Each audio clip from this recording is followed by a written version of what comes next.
The first book in the Bible is a book you've probably heard of. It's called Genesis. Genesis comes from a Hebrew word. It's pronounced reshit, and it just means beginning. Now, there's a lot of stories from the book of Genesis, and it's easy just to pull out a specific story and try to tell you what it might mean.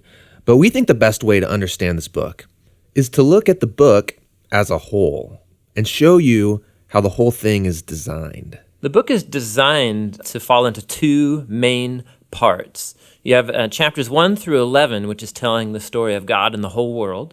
And then you have the second part, which is about God and Abraham's family. That's chapters 12 through 50. And how the two of those parts relate, that's where you find the message of the book. Okay, so let's start back at the beginning. The first part of Genesis begins with a creation story where God creates everything. And how exactly that happens, of course, that's where all the debates come. But he takes a dark, watery chaos and he turns it into a beautiful garden where humans can flourish. That sounds nice. It does sound nice. In fact, 7 different times God says of all that he's made that it's good. And this is where we meet the first human characters in the Bible, Adam and Eve. They're both individual characters, but they're also representative. Adam is the Hebrew word for humanity, and Eve is the Hebrew word for life. And God creates them in his image. In other words, humanity reflects, or is meant to reflect, the creativity, the goodness, and character of the Creator out into the world that he's made. And they're supposed to reproduce and make cultures and neighborhoods and art and gardens and everything else. But he gives them a moral choice about how they're going to go about building this world. And this is what the tree of the knowledge of good and evil is all about. And he tells them, don't eat of the fruit of this tree or you will die. What's that all about? So up till now, God has been the one defining and providing what is good. And so God is the one with the knowledge of good and evil. But now this tree represents a choice. Will the humans trust God's definition of good and evil, or are they going to seize the opportunity and define good and evil for themselves? And Adam and Eve eat the fruit. This is the core biblical explanation for that concept of sin, that desire to call the shots myself.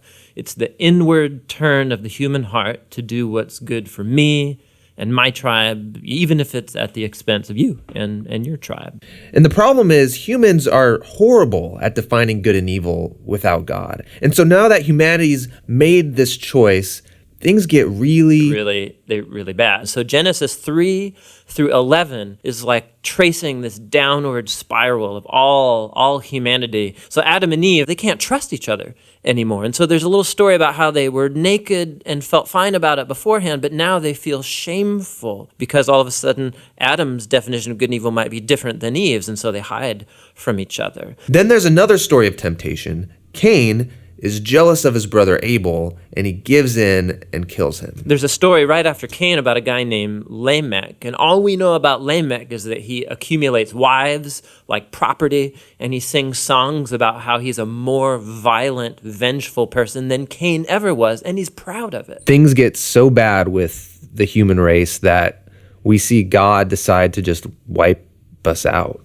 Yeah, we typically think of the flood story is about God being angry, but it actually begins with God's sadness and grief about the state of his world. And so out of his passion to preserve the goodness of his world, he washes it clean with the flood. But there's a glimmer of hope. He chooses Noah and his whole family, and he saves them on this boat. Yeah, don't forget about the animals. Right, and the animals.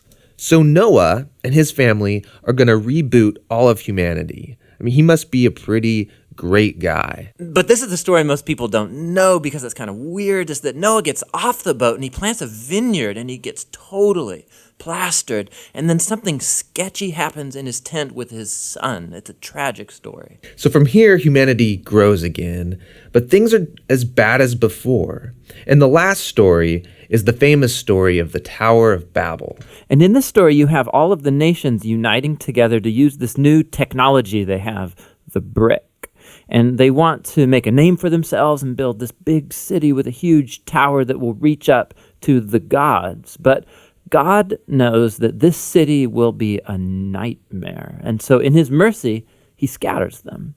And all of these stories, they're underlining the same basic idea. When humans seize autonomy from God, when they define good and evil for themselves, it results in a world of tragedy and death. And this leaves you wondering, is there any hope for humanity? Yes, yeah, there is. It's the very next story that answers that question. It's the beginning of God's mission to rescue and restore his world.